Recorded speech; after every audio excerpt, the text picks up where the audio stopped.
Salut. Ça va? Santé.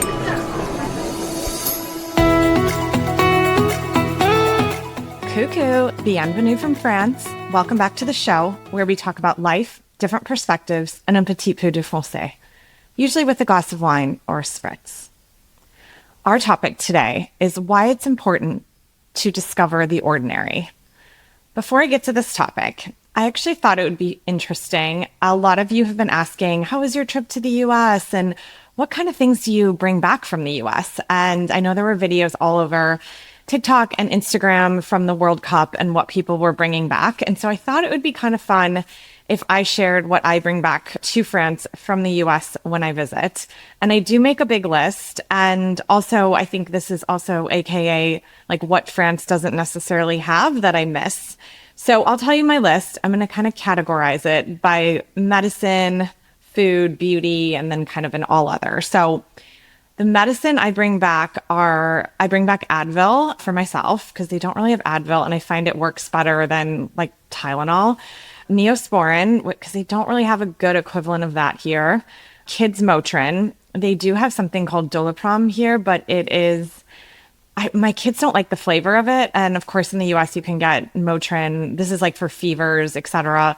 It's in like bubblegum flavor. And of course, they love that. So I have to bring that back.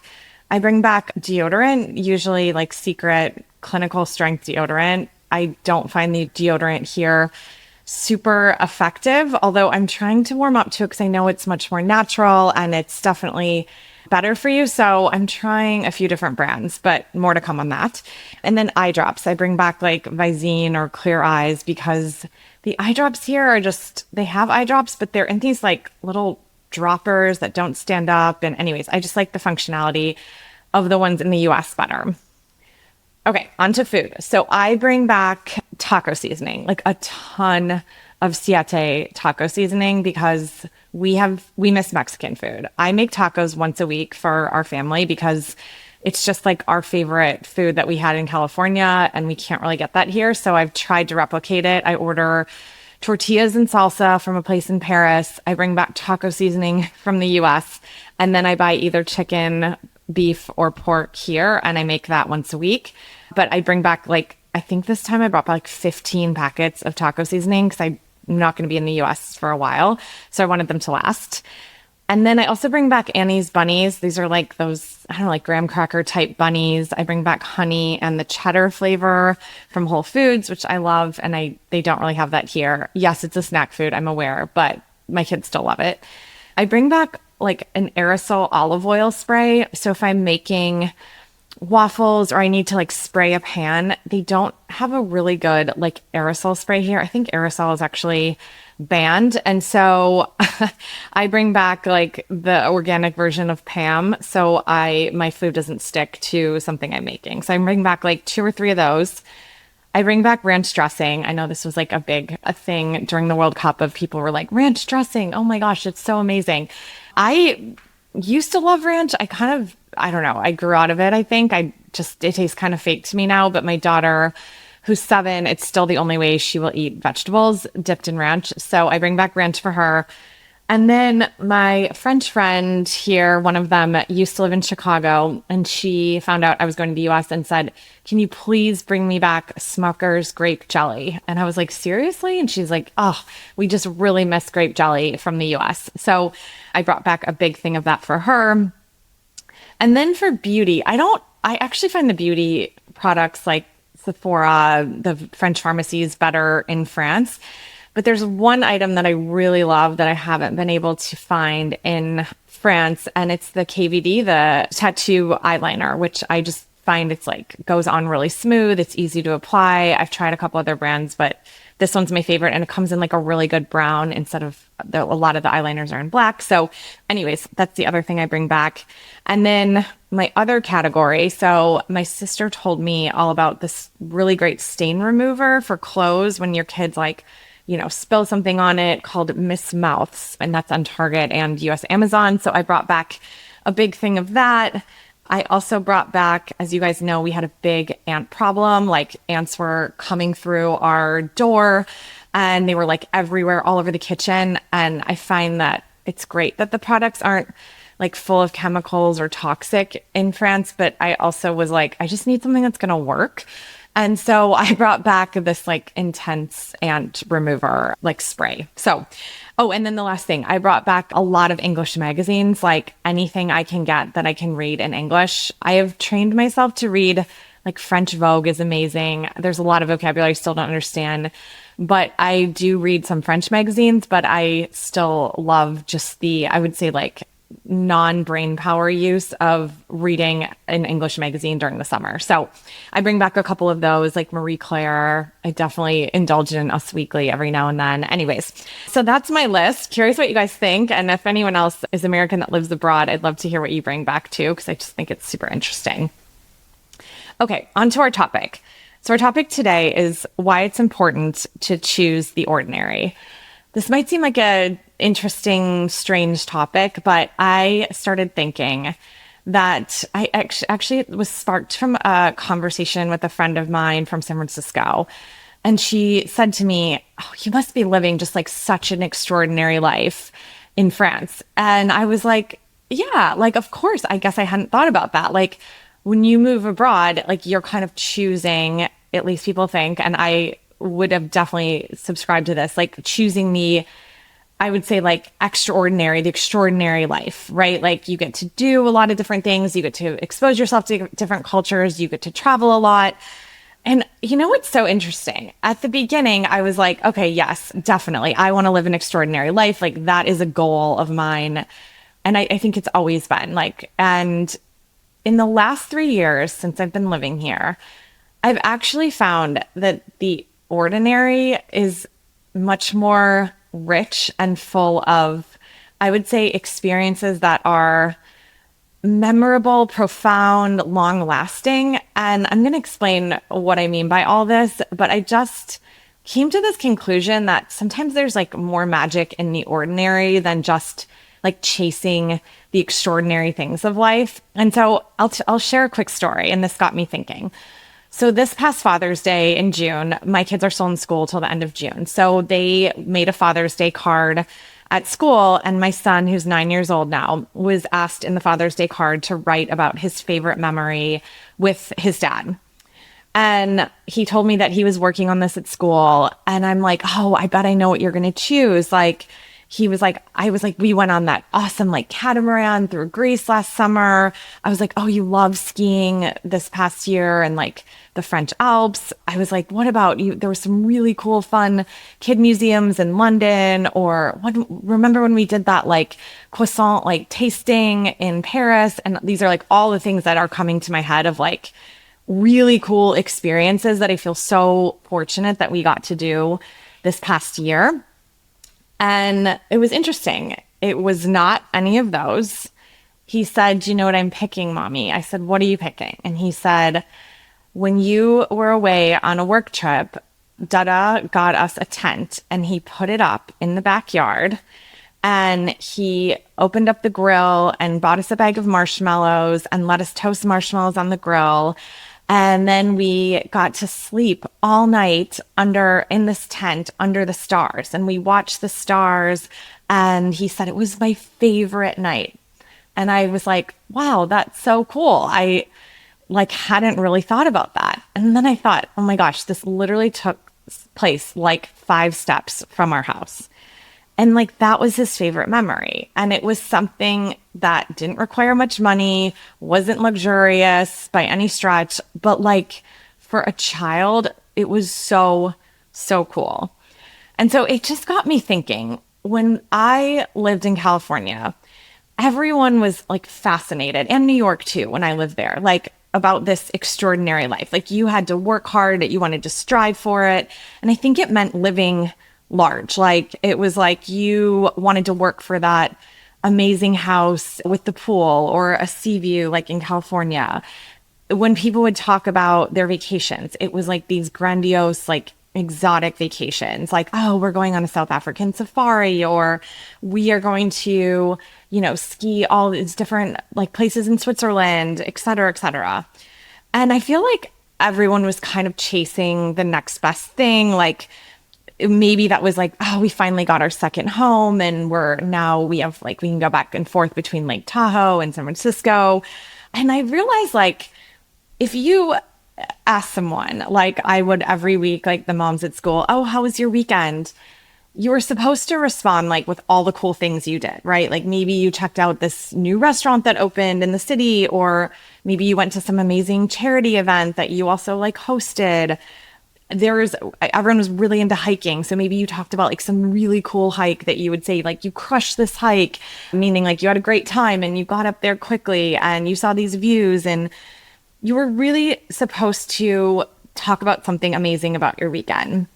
So if you said that my weekend was quiet and we just stayed home and we didn't really do much, like you might kind of get like a bit of a strange look, like almost like maybe a bit of like disappointment for you. Like, well, why would you want a weekend like that? Like weekends exist because you're supposed to really live them up. Like you get 2 days where you're not like working a ton of hours, and that's meant to really be like celebrated and lived up. And so it's kind of strange, like when you say you just had a really quiet weekend. And so when I moved to France 3 years ago, I had that same mentality. I would say, I want to maximize our time here. Like, and at that time, to be fair, we were coming here for 1 year. And so my mindset was like, oh my gosh, we have to live up this 1 year. And so like we moved here in August 3 years ago. And that first week we got here, and I would say even before that on the plane, I started to make this like checklist of all of the extraordinary, let's call them, things I wanted to do in the south of France. And that was like right before school started for the kids. And so I was like scheduling these and like planning out what days we were going to do it, et cetera, et cetera. And I don't think I realized this at the time, but our time that first month like would have been much better spent like just living, like ordinary living, unscheduled, like figuring out our days as they unfold. And, you know, we live in Provence, which of all places, like this is where long lunches and relaxing afternoons and slow walks are like celebrated. But 3 years ago, I definitely could not have slowed down to even notice that. I just felt like we get this opportunity. This is so cool. And if someone told me like, we'll just live it like ordinary, I would have been like, that's the complete wrong word for what we're doing here. And so I thought I had to like, I felt this pressure, I would say, to make it extraordinary. And so I kept asking that first summer, like, oh, where should we go? Like, what cool things should we experience? And looking back, I actually think a better question might have been like, what do we need? Like, what do we need at this time? And if I think about it, like our children needed downtime, like they needed space in their new home. They needed to start kind of carving out where they feel at home in a new country. They needed to discover like little things right in front of them, like grapes in our garden, or like there's a little ladder that they created a treehouse in, and just seeing like kind of what could unfold in the slowness. And if I'm being honest, I needed the exact same thing. I just did not realize it at the time. And I think over the past 3 years, like something about the French culture and living here helps you understand how beautiful the ordinary can be. Like an example of that is, you know, 5 times a week in Aix-en-Provence, they have this gorgeous like fruit and vegetable market. And there's also like cheeses and olives and the fish market, etc. And everything is like made to be just like beautiful and done in a way that's like a small gesture. Like they build the fruit up like in these beautiful pyramids on display. And they just like make it meaningful, and it's something ordinary that they find magic in a way to make it beautiful. And I also noticed that they're much more able to be present, to sit on a park bench and just be, not on their phones or not rushing to the next thing. And it made me think, like, I wonder if children kind of get this right all along. Like maybe they know something that naturally, when we become adults, we just forget. Like they remember how things make them feel, not like how fancy or extravagant or what they can like share on social media or brag to their friends about. Like it's just about how did that experience make me feel? And how am I feeling right now? And what am I going to remember? And so I was thinking about this over this past year. Like, what do I remember and what are my favorite memories? And I loved so much of the travel, and honestly, those were really great memories too. But some of them, like, were actually pretty ordinary things. And I remember one of my favorite nights, like, my husband was on a work trip, and I was just realizing maybe our best memories are when the other one's gone. No, I'm just kidding. But we do have good memories as a family. But I think sometimes when one parent's alone with the kids, you got to kind of create your own little special memory. And so my little special memory was my son was really into, like, he had just gotten like a video projector and had a screen. And he said, you know what would be really fun? Like, and I said, we can all sleep in the same bed. And they didn't have school the next day. And he said, I'm going to project the video, like the movie, on the ceiling. So we can all lay in bed and then watch the video on the ceiling.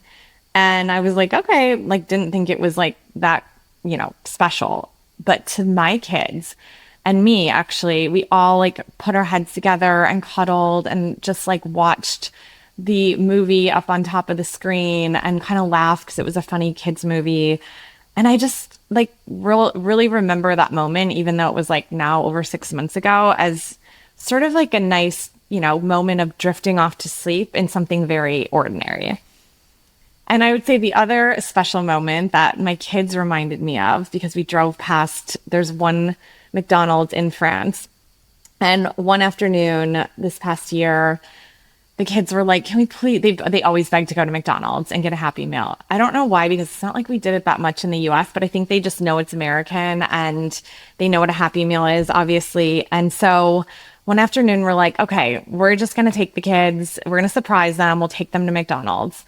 So the kids got Happy Meals. We got like chicken nuggets or something. And we sat on the picnic tables, like outside of the McDonald's. And we got a little taste of America. And honestly, McDonald's in France is, I think, better than in the US. Like, something about the meat quality and the chicken actually seems real. Anyways, I was not super disappointed, I have to say. And it was interesting because I'm like, my kids, and they're so fortunate, like, have had fondue in the Alps and like gelato in the Amalfi Coast. And they beg not for that stuff. They beg for like familiar, ordinary things that they can like kind of keep coming back to. And I kind of love that. So this got me wondering that maybe like where we choose to live and where we travel and the meals we enjoy are maybe just simply a matter of finding and making that experience actually feel extraordinary. Like, it's about maybe finding magic in just like simple joys and maybe actually being present in it enough to appreciate it. And this gets me to something else I was thinking about. I feel like there are the photos that we don't take that actually matter more than the photos we do take.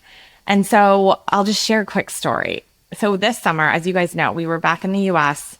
And when we were planning to go to the US, this is our third summer, like kind of trying to figure out the right way to do the US, like meaning not overly scheduled, like not too stressful, but still seeing family and friends. And it's kind of our like big trip of the year. And our first 2 summers, it was like, oh, we got to do this. We got to see these people. We got to go to this city. And like, we came back like exhausted. The jet lag lasted longer than normal. I don't even know if we enjoyed it because we were sort of like in true American fashion, like on to the next. And so this summer, my husband and I sat down and we're like, okay, no over planning, no over scheduling, no like, we need to see this, we need to do that. This time, like, instead of asking where we should go, the same question that I mentioned at the beginning, we asked like, what do we need this summer and how can we just be? And so we literally did not plan much. We just had one visit with my parents and one visit with my in-laws. And we did not overplan that. Like, we just let the days unfold how the kids wanted. And they did like, I would just say classic kid things in the summer. Like, they ran through the sprinkler. My dad like bought worms and they went fishing in the lake they live on. And they got to stay up late and actually see fireflies like by the lake and like try to catch them. there was like a lot of, kind of like eerie thunderstorms. And we don't get a lot of thunderstorms in France, and we didn't in California. And so thunderstorms for my kids are like a really big thrill. So like some summer evenings, especially I would say in the Midwest and the South, there's like really big thunderstorms. And so one of their favorites was like, it was just a tons of thunder and lightning and rain. And we were just at the kitchen table. My son's really into Scrabble, and we were playing Scrabble as a family, just like hanging out, drinking wine, laughing, just relaxing, feeling. And it was actually like a really great trip to the US because it wasn't overly planned and overly scheduled. And we came back like not super worn out and exhausted. And every time I come back, I like to make an album, like just on my phone, like a shared album of pictures. And it kind of struck me as I was like making this album that there were a lot fewer photos than normal, like than the past 2 summers. And I think maybe subconsciously I thought, well, if we're not doing anything like extraordinary, like we're not going on some big trip or doing something really different or unique, then maybe it wasn't worth photographing. And maybe that's why I took less pictures. And I thought, well, or maybe I was just really present. Like half the time I didn't even know where my phone was. And so I couldn't really take photos. And so maybe being present was also part of the photos we didn't take that made it so special. And my sister actually did take photos, and I looked back at her photos, and they were so like messy and imperfect. Like the kids had like popsicles like dripping down their chins, and my daughter's hair was like the most tangly it's ever been. Like, in fact, that's a side story, but I think just because she like didn't care about brushing it, would jump in and out of the lake, or like she took, not as many baths or showers as she normally would have, and her hair was in knots. But anyways, we got pictures of that.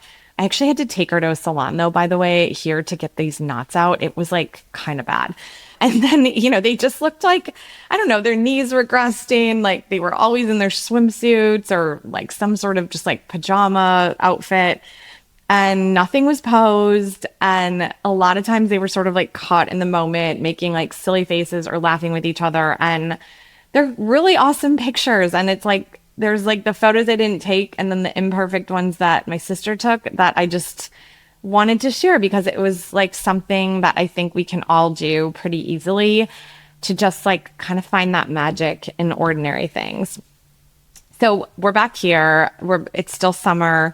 And of course, my tendency after I got over the jet lag and everything was like, okay, well, what are we going to plan the rest of the summer? Like maybe we want to do like a little driving trip through, I don't know, like Italy or Spain. And I was like, oh, and it's my birthday coming up, and like maybe I want to do this. And anyways, then I was like, I literally now can catch myself and be like, Kim, that's not the right question. Like instead I asked, like, what do we need the rest of the summer? And coming off of like a 3-week trip, I saw my kids, and yes, they have some like summer camps, but most of them are half days. And I kind of realized like they actually just need time to be kids and be free and to draw, to build, to create, like to slow down. Like I've heard them say multiple times, I don't know what to do. And I'm like, you'll figure it out. That's a good problem. Like get bored. And of course, like my husband and I have to switch off like juggling work and watching the kids. And that's like a trade-off, and something I think we're fortunate to be able to like have the ability to work from home so that we can do those types of trade-offs. But we're trying to also just like, our kids will never be this age again in the summer. And I'm trying to like live it up of like, why don't we just go outside? Like we have a peach tree now that's like in full bloom, like picking peaches off the tree. And I let the kids like do late night swims where we turn the pool lights on and it gets dark out. And it's like, none of this is like super fancy, but it's just little things, I think, and it's magical in very ordinary ways. And I'm trying to really enjoy that.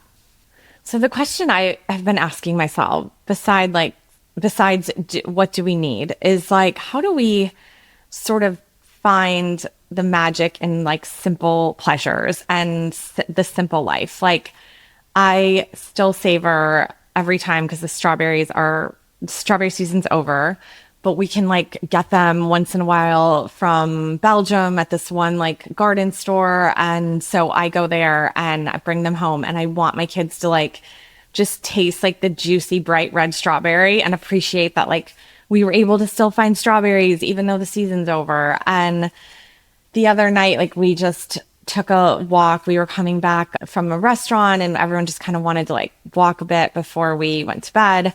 And my daughter, who's 7, like just held my hand, and we were noticing, we looked up and we saw all the like stray cats that like precariously walk on like the windowsills in the city. And we just had a whole conversation about like, well, how do they do that? And aren't they afraid they're going to fall? And it was like just an ordinary, like maybe mundane, but kind of compelling like conversation that made me think like, maybe this is like the ordinary days of summer that we should all appreciate.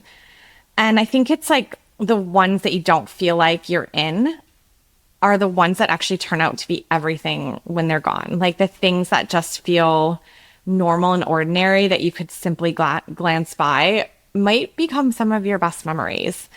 And I think maybe we needed like that first kind of overscheduled summer to really stretch ourselves, to learn how to like notice, to learn how to feel, to learn how to listen to ourselves, to our children. And I think that's something I'm continually learning. You know, it's not about like documenting it or taking photos. It's about like actually being there. And I think it's about like finding these moments and like living in them and finding a little spark. And it's like, maybe we all need like the tiny, simple joys as much as we need extravagant big ones.